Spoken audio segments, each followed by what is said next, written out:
vous souvenez des justes, des riches dont le Seigneur a parlé, il épargnait, il parlait, il gamblissait son grenier, il dit, ah, demain je vais dormir en paix. Le Seigneur a dit, tu es stupide, et Dieu va te demander ton âme demain. Qu'est-ce que tu vas faire de tout ça? De tout cela?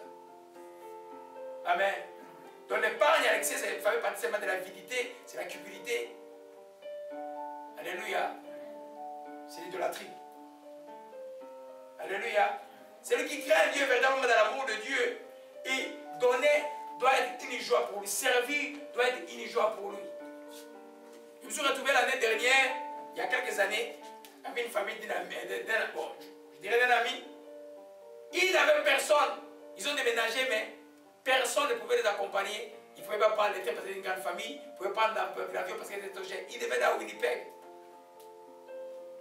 Je me suis dit, bon, si vous ne trouvez personne, appelez-moi. Évidemment, un pasteur les avait promis, le pasteur a donné M. Défilé, il ne s'est pas présenté. Et puis moi, appelé. On était quoi? J'ai dit, bon, mercredi, je vais vous accompagner. On a fait quoi? Ouais, j'ai dit quoi? 3000 km dans le tour avec un train derrière, accompagner une famille. Vous comprenez un peu? Et tout, c'est une famille. Je ne peux pas donner beaucoup de détails. Amen. Tu ne fais pas les choses comme ça pour un garçon, tu le fais parce que tu as la joie d'aider. Tu dois être quelqu'un qui doit pouvoir aider. Alléluia. Amen. Amen. Amen. Donc en cas de difficulté, tu n'arrêtes pas de s'aimer, tu s'aimes toujours. Alléluia. Amen. Allons un peu dans Marc chapitre 4. Marc chapitre 4. Marc chapitre 4.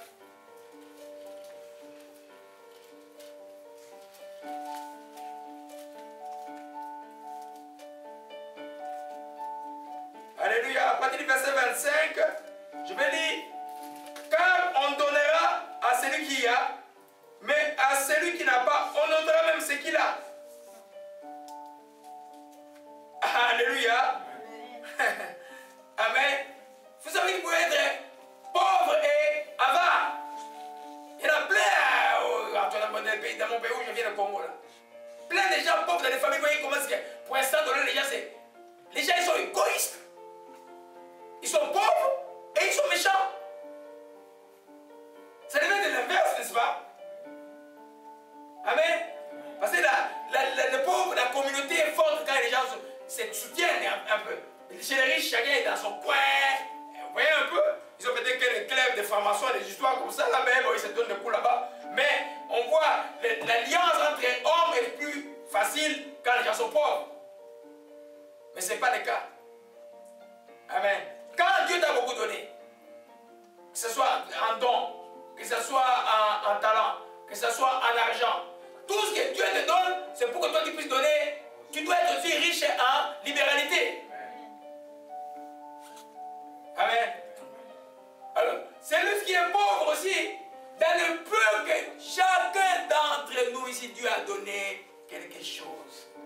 Dieu n'a pas créé un homme et une femme sans lui donner soit un don spirituel, soit un talent, soit une capacité. Il y a quelque chose que Dieu t'a donné que tu peux faire pour l'autre. Alléluia. Nous allons voir en détail quand on va parler de l'autre ici. Amen. C'est chacun d'entre nous. Donc si toi tu dis non, moi je n'ai rien.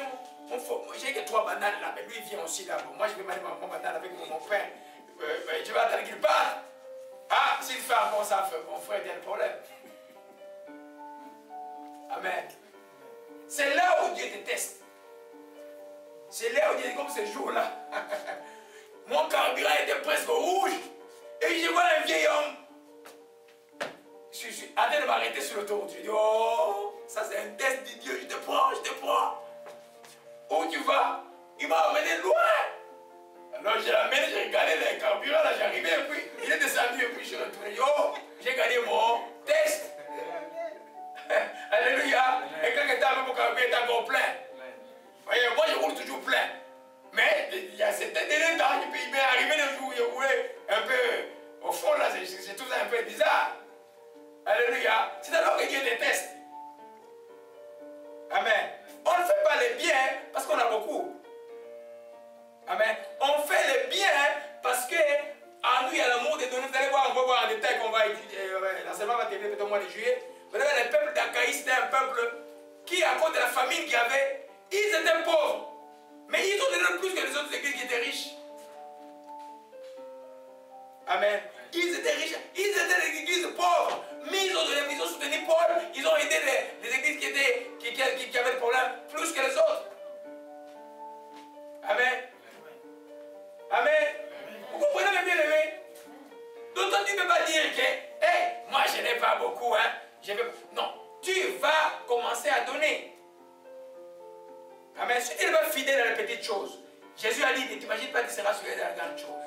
Si toi aujourd'hui, quelqu'un m'a posé la question, c'est des questions qui étaient débattues quand nous sommes arrivés ici, quand on était à l'université, il y en a qui étaient à l'aide sociale, et puis ça. Et puis, quelqu'un a dit non, ceux qui sont à l'aide sociale ne pas donner les dîmes. J'ai dit, vous êtes des criminels. Vous voulez tuer la vie de ces gens-là. L'air revenu sur quoi? L'air revenu sur quoi? Qu'est-ce qu'il faut déclarer un impôt? C'est ce qui est ton revenu.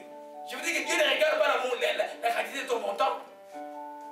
Dieu regarde les rapports de ce que tu as et ce que tu donnes. Si tu as 100 $ le mois, tu donnes 15 $, tu donnes plus que celui qui gagne 1000 $ qui donne 80 $. Amen. Comment tu vas t'en sortir? Amen. Vous savez l'histoire de la femme qui est dans Marc 12. La vieille femme est arrivée. Jésus était en train de regarder. Elle est arrivée dans les troncs. Elle a donné 3 quarts de quoi? C'est ça, 1 quart de sous. Jésus a dit, elle a donné plus que tout le monde, tous les pharisiens qui venaient avec des robes, qui donnaient des sacs d'argent. Jésus a dit qu'elle a donné plus que tous, parce qu'elle a donné des sons nécessaires. Je veux dire que quand tu donnes le temps nécessaire, si tu n'as pas la foi, tu ne donneras pas. Des gens qui savent donner tous les années, ils ont tellement confiance en Dieu, ils savent que si ce que j'ai dans ma main n'est pas suffisant, c'est quoi? Je vous ai toujours dit, c'est dîner, c'est marre. Je sais, mais puis je sais que Dieu va pourquoi. Au moins, j'ai un de pas auprès de Dieu. Alléluia. Amen. Les jours où tu es en moins, tu es extrêmement fatigué. Comme hier, j'étais extrêmement fatigué. Épuisé, j'avais été épuisé comme ça le soir. Après 3 jours, aller-retour, et déménagement à Québec, 3 jours et puis revenir, mon corps a pisé un coup terrible. Mais j'ai prié pour les gens hier soir. Amen. Ce que je devais écouter, j'ai dit, moi je vais vous écouter demain. Mais c'est quand même des besoins urgents là, parce que ce n'est pas moi qui touche. C'est Dieu. J'ai prié. Alléluia. Amen. Donc c'est quand vous êtes en détresse, quand vous êtes en difficulté, c'est alors que Dieu va tester votre capacité de donner. Alléluia. Donc, celui qui épargne à l'excès, amen, trouvera la disette sur sa route, dit le texte des Proverbes.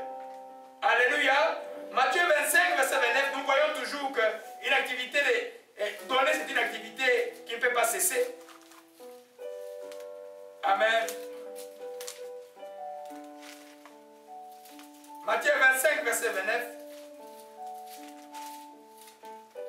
Amen. C'est la parabole du talent. Vous connaissez la parole du talent, hein? Donc Jésus arrive et prend une parabole. Un patron arrive à une certaine heure de la journée, il engage quelqu'un, il dit je vais te payer. Il part pour un voyage plutôt, il appelle ses serviteurs. Toi, je vais te confier 5 talents. Et l'autre, je vais te confier, c'était quoi, 5, 2. Et puis il y a un autre 1. Amen. Et celui qui avait reçu peu a dit mon patron est méchant, il a gardé le peu. Les autres ont fait fructifier cela. Et celui qui n'avait pas fructifié était fini. Vous savez que dans le principe de pouvoir fructifier, ce qu'on appelle l'investissement dans le terme économique, c'est-à-dire que tu investis, donc tu perds quelque chose que tu sèmes quelque part, croyant que cela va te retourner. Amen.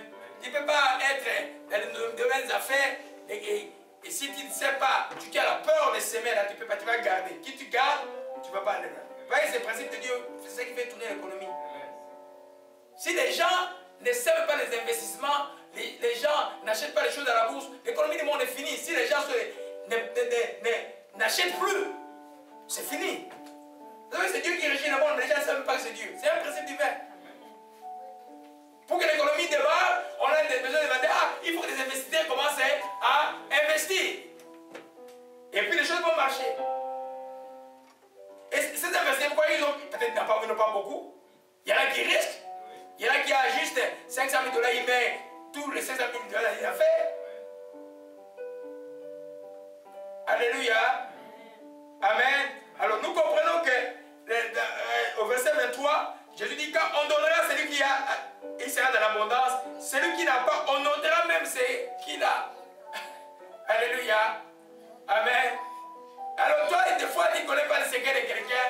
Quand il était étudiant, il a commencé par la bourse, il donnait sa dîme, il donnait ses offrandes. Et puis il a commencé à travailler, il donne. Et puis vous avez le même travail en plus. Mais lui, il est tenté de prospérer, il comprend. Mais comment lui, oh, cet homme doit avoir la même vie à faire la mafia? Non!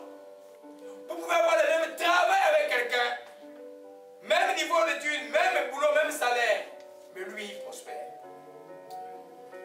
Amen. On était au Congo, on travaillait au projet SIDA, on n'était pas mis les médecins qui étaient les mieux payés. Moi, Dieu merci, j'avais déjà reçu Christ comme Seigneur Sauveur. Donc ma vie était rangée. Moi, pour moi, c'était, ma vie était rangée rapidement, comme pas comment quelqu'un que je vois maintenant, il est mes enfants là. En 3 semaines, j'ai rangé ma vie totalement. Ce qui fait que j'ai appris à donner aussi. J'ai appris à faire toutes ces choses-là. Alors, tous les autres amis, ils avaient l'argent. C'était dans les femmes, c'était dans les. Ils jouaient des. À l'époque, ce n'était pas des flats, c'était dans des appartements en ville. Et puis, il y avait des voitures de location d'avis qu'ils allaient prendre. Oh, moi j'avais ma petite Nissan verte et puis j'ai gardé l'argent. Mais beaucoup n'ont même pas où ils rentrent avec ils n'ont même pas où mettre les pieds. Moi j'ai un chez moi. On avait le même salaire et ils disaient, mais là, toi tu dois avoir d'autres secrets. Je n'ai pas d'autres secrets. Quand on voyageait, ils allaient, après la conférence, ils allaient s'amuser le soir. Moi je restais à l'hôtel avec mon cousin Dr Moussé et puis on se parlait d'autres choses. Dans la vie, c'est ça. Vous pouvez avoir le même niveau, même revenu, mais celui qui est sage, celui qui sait investir dans les bonnes choses, va progresser. Alléluia. C'est comme les femmes, je ne sais pas si la ristourne est chrétienne là. Bon, les femmes qui font des ristounes là, et toutes ont la même ristourne, mais il y a une autre qui va se faire la ristourne, va construire des choses incroyables, l'autre ça va nulle part. Vous voyez un peu? Les plus grands principes, c'est pouvoir s'aimer. Alléluia. Amen. Amen. Gloire à Jésus-Christ. Donc aucune difficulté ne peut t'empêcher de s'aimer. Amen. Imaginez un agriculteur et pour qui attend, il attend toujours que la saison soit très très bonne pour s'aimer. Il ne récoltera rien. Même si la saison est mauvaise, il s'efforce à s'aimer parce qu'on ne sait pas ce qu'il demain apportera. Alléluia. On ne sait pas ce qu'il demain apportera. Amen. Tu ne peux pas dire. Alors dans Ecclésiaste chapitre 11.